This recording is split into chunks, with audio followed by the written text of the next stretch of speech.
Que se passerait-il si suivre Dieu signifiait tout perdre?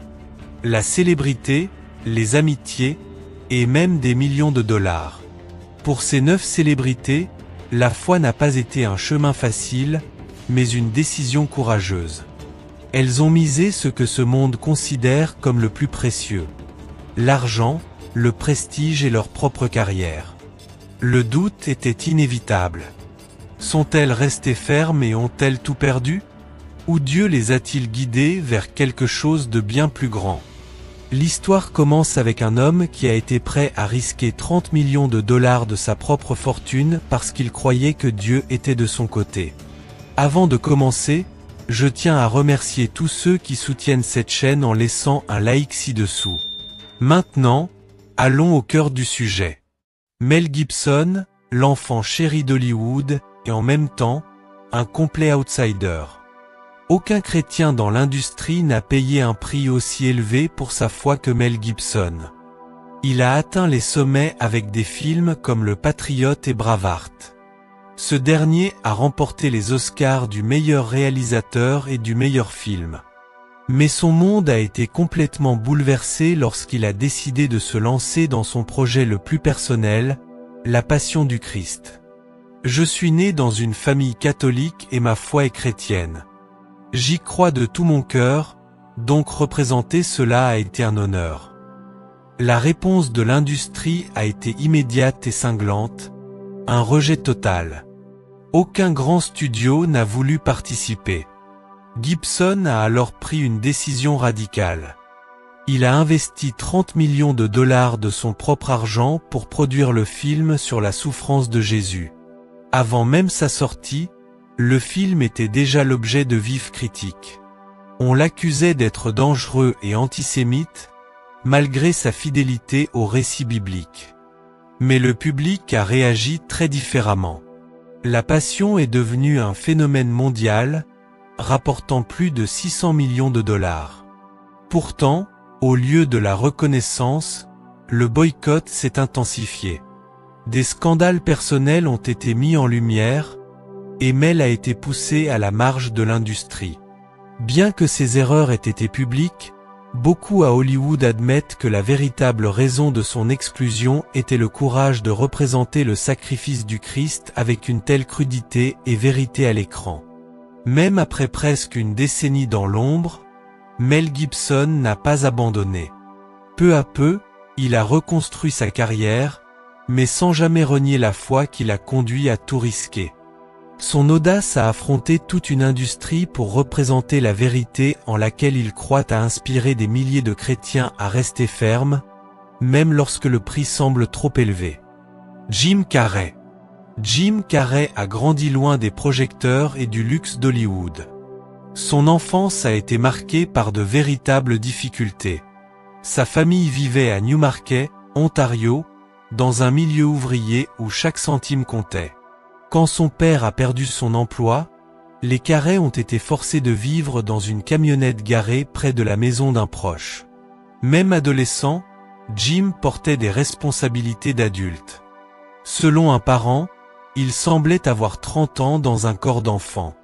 Il étudiait le jour, nettoyait des bureaux la nuit et s'efforçait de maintenir le moral de tous, faisant rire même lorsque la tension était constante. Il consacrait une grande partie de son énergie à sa mère, qui restait alitée à cause de la maladie. J'avais une mission, du moins dans mon esprit, faire en sorte que ma mère se sente mieux. Elle était très malade. Mais au lieu de céder face aux difficultés, Jim Carrey a décidé de miser sur son talent. Sa grande opportunité est arrivée avec l'émission In Living Color, où ses personnages excentriques et son énergie débordante ont immédiatement capté l'attention du public. Très vite, des films comme Ace Ventura, The Mask et Dumb and Dumber en ont fait un phénomène mondial. Aux yeux du public, il avait tout réussi, mais à l'intérieur, le vide était profond. Dans un élan de foi en lui-même, Jim s'était écrit un chèque symbolique de 10 millions de dollars, daté 5 ans plus tard, comme une sorte d'engagement personnel envers le succès. Il portait ce papier comme une promesse silencieuse. 5 ans plus tard, l'argent est arrivé grâce au succès de Dumb and Dumber. Cette histoire est devenue un exemple classique de ce qu'on appelle aujourd'hui la loi de l'attraction. Et Jim n'y croyait pas seulement, il vivait comme si tout en dépendait. Mais lorsqu'il a atteint le sommet, il s'est heurté à quelque chose d'inattendu, le vide. Dans une interview, il a été brutalement honnête. « Je pense que tout le monde devrait devenir riche, célèbre et réaliser tous ses rêves, juste pour se rendre compte que ce n'est pas la réponse. » À l'extérieur, il avait du succès. À l'intérieur, il était inquiet. Ses amis disaient qu'il semblait toujours chercher quelque chose qu'il ne savait pas définir. En 2015, il a reçu le coup le plus dur de sa vie. Son ex-petite amie, Catriona White, s'est suicidée. La nouvelle a fait le tour du monde. Pour Jim, ce n'était pas seulement choquant, mais dévastateur. La douleur s'est aggravée lorsque la famille de celle-ci l'a pointé du doigt comme responsable. Bien qu'il ait été disculpé par la justice, cet épisode l'a laissé émotionnellement brisé et plongé dans de profondes questions existentielles. C'est durant cette période sombre que quelque chose a commencé à changer. Au lieu de céder à la haine ou au désespoir, Jim a commencé à se rapprocher de Jésus. En fin de compte, je crois que la souffrance nous conduit au salut. Nous avons deux chemins, celui du ressentiment, qui mène à la vengeance, à l'autodestruction et à blesser les autres, ou celui du pardon, qui mène à la grâce. Cette rencontre avec la foi a transformé sa façon de voir le monde. Il a commencé à peindre des images de Christ, essayant d'exprimer par l'art ce que les mots ne pouvaient transmettre. Aujourd'hui, Jim parle ouvertement de la manière dont sa foi l'a aidé à se reconstruire intérieurement. Jésus a souffert terriblement. Il a été complètement détruit. Il est arrivé à un point de doute et d'abandon total. Je suis sûr que nous nous sommes tous sentis ainsi à un moment donné. Et alors, il faut décider de regarder ceux qui nous ont blessés avec compassion et pardon. Jim Carrey n'est plus seulement le comédien qui faisait rire le monde. C'est quelqu'un qui a affronté la perte, touché le fond et trouvé un nouveau sens à travers la foi, prouvant que même les blessures les plus profondes peuvent ouvrir des portes vers quelque chose de plus grand. Jonathan Roumie. Jonathan Roumie est né à New York. Après avoir déménagé avec sa famille en banlieue de Long Island, il s'est converti au catholicisme. Il a étudié le cinéma dans la prestigieuse School of Visual Art, rêvant d'une carrière dans le monde audiovisuel. Mais le chemin a été tout sauf facile. En 2018, à 44 ans, Jonathan a traversé l'un des moments les plus critiques de sa vie, un point de rupture qui a mis à l'épreuve sa foi et sa détermination. Les opportunités s'étaient taries. Dans une interview, il a été direct. « J'étais en faillite, sans argent et sans issue. C'était il y a à peine 6 ans. J'en suis arrivé à un point où je ne pouvais même pas gagner un centime. Pas seulement en tant qu'acteur. J'avais 6 ou 7 emplois en même temps juste pour payer le loyer et les factures.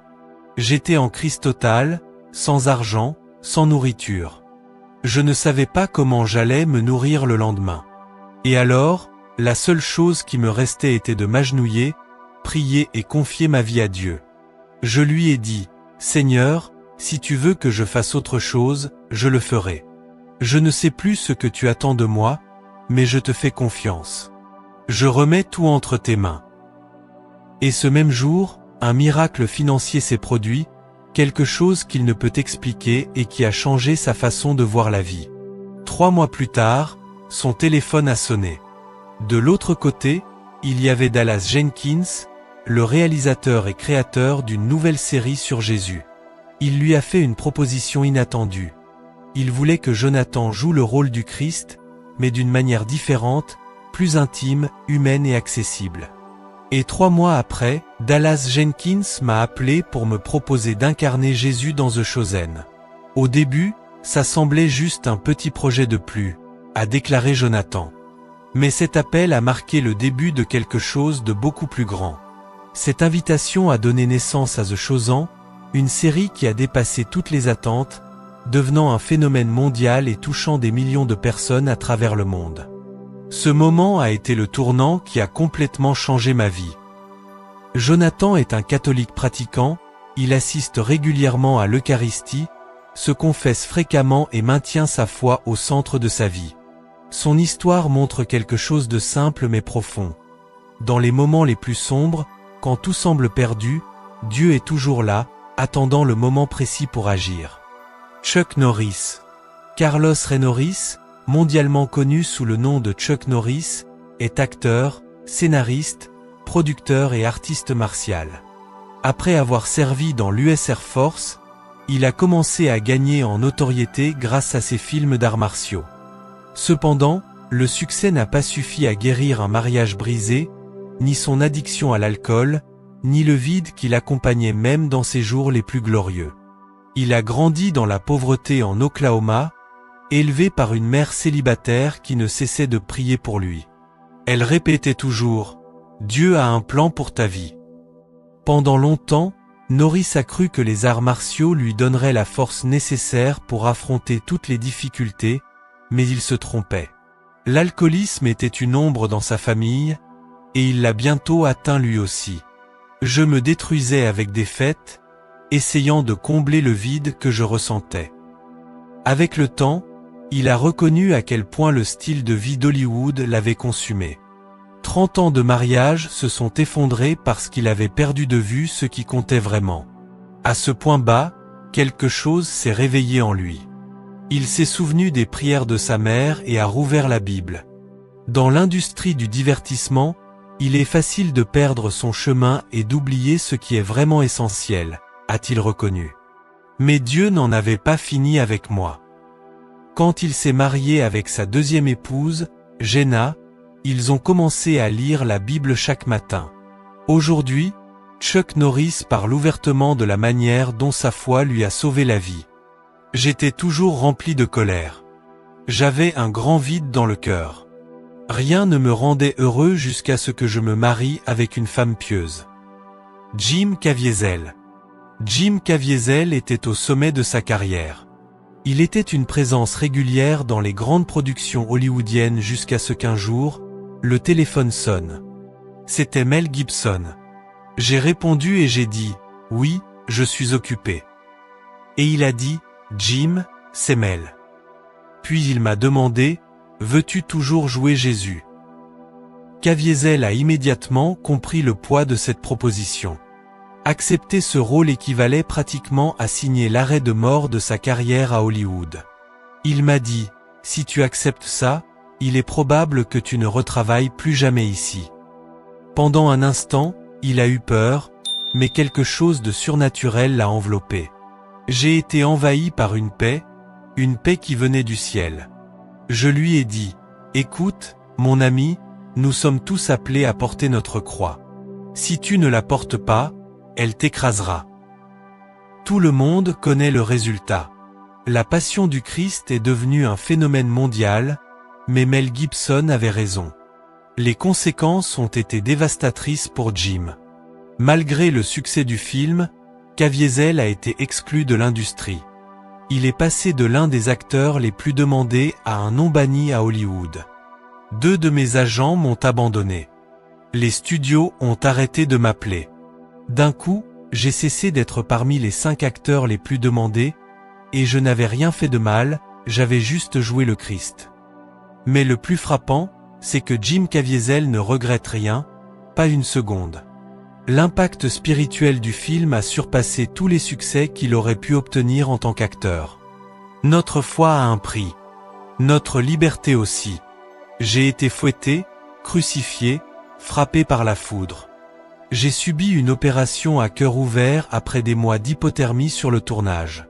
Un jour, mon bras s'est retrouvé coincé sous une poutre lourde. Quand quelqu'un a tiré dans l'autre sens, mon épaule s'est disloquée. Je suis tombé au sol. Ma tête s'est enfoncée dans le sable. Cette scène est dans le film. À la fin, quand Jésus se disloque l'épaule. Maintenant, je sais exactement ce que ça fait. Jim a également parlé de la peur que beaucoup ont d'exprimer leur foi.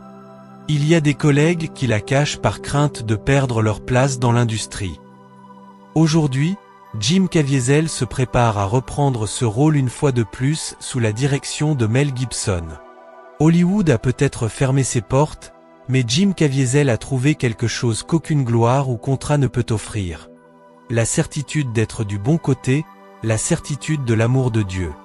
Sylvester Stallone.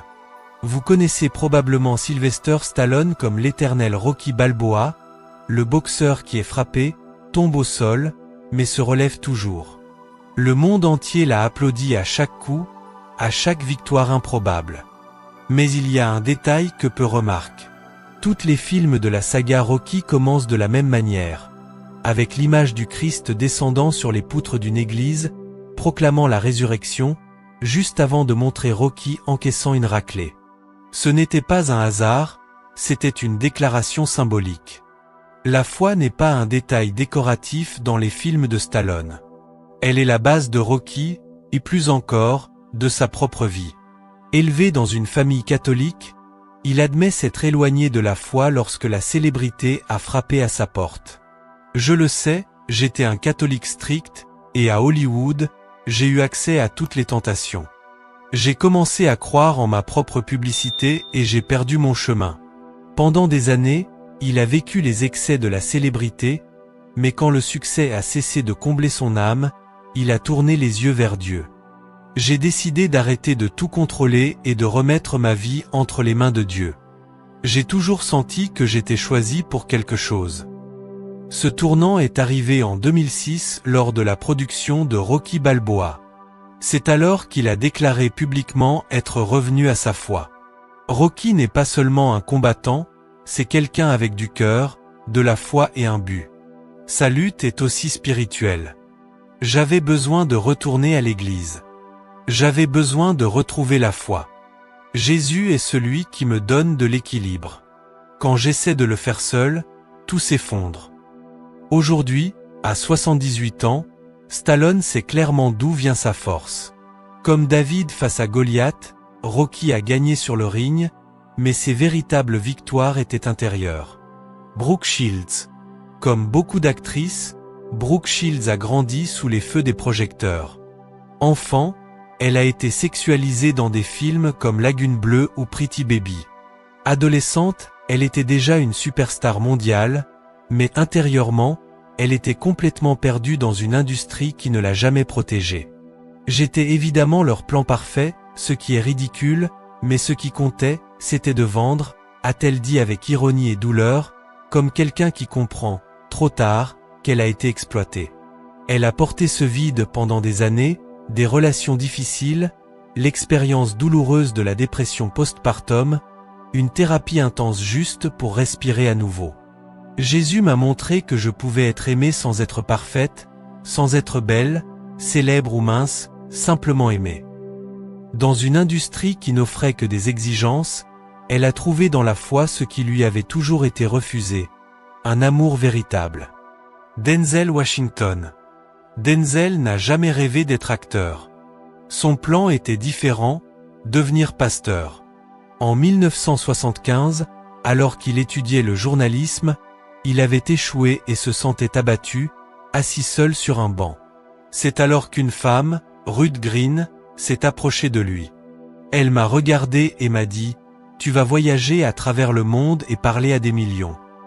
À ce moment-là, Denzel a pensé que cet appel était pour prêcher. Mais le métier d'acteur est arrivé en premier. Avec le temps, sa foi et sa carrière ont suivi des chemins séparés jusqu'à ce que l'ouragan Katrina change tout. Là, il a senti que Dieu lui demandait quelque chose de différent. Il a commencé à accepter des rôles avec des principes bibliques. Des pères engagés, des histoires de rédemption, d'intégrité. Aujourd'hui, il prêche dans des églises, soutient financièrement des séminaristes et produit du contenu chrétien, pas depuis une chair traditionnelle, mais depuis le cœur. La véritable valeur n'est pas dans la gloire ni dans l'argent, mais dans l'obéissance. Tom Hanks. La vie de Tom Hanks semblait paisible, mais pendant des années, il a évité de parler de religion. Il a grandi dans un mélange spirituel et une enfance marquée par l'instabilité. Quand la célébrité est arrivée, il s'est complètement éloigné de la foi. Tout a changé lorsqu'il a rencontré sa future épouse, Rita Wilson, une chrétienne engagée. Pendant des années, j'ai prié Dieu tous les jours pour qu'il m'apporte quelqu'un que je pourrais aimer et qui m'aimerait. Et il m'a apporté Tom. Cette relation l'a transformé. Ils ont commencé à assister ensemble à des études bibliques. Aujourd'hui, tous deux participent activement à leur église. La foi doit être cultivée par la personne que tu vois dans le miroir tous les jours. Avec plus de 30 ans de mariage, ils ont prouvé que lorsque Dieu est au centre, même le bruit d'Hollywood ne peut déstabiliser votre âme. De plus en plus d'artistes brisent le silence, laissent derrière eux la peur de l'exclusion et parlent ouvertement de leur foi, non comme un ornement, mais comme quelque chose de vécu dans le royaume de la douleur, de la perte, de la crise et de l'abandon. Ils redécouvrent que la véritable grandeur ne naît pas des récompenses ou du statut, mais du courage de plier les genoux, de reconnaître sa propre fragilité. Car aucun décor n'est plus grand que l'appel que Dieu lance à une âme brisée. Hollywood continue de vendre l'illusion du contrôle, mais certains de ses noms les plus célèbres l'ont déjà compris. Le véritable contrôle est entre les mains de Dieu. Et maintenant, je vous pose la question. Laquelle de ces histoires vous a le plus touché?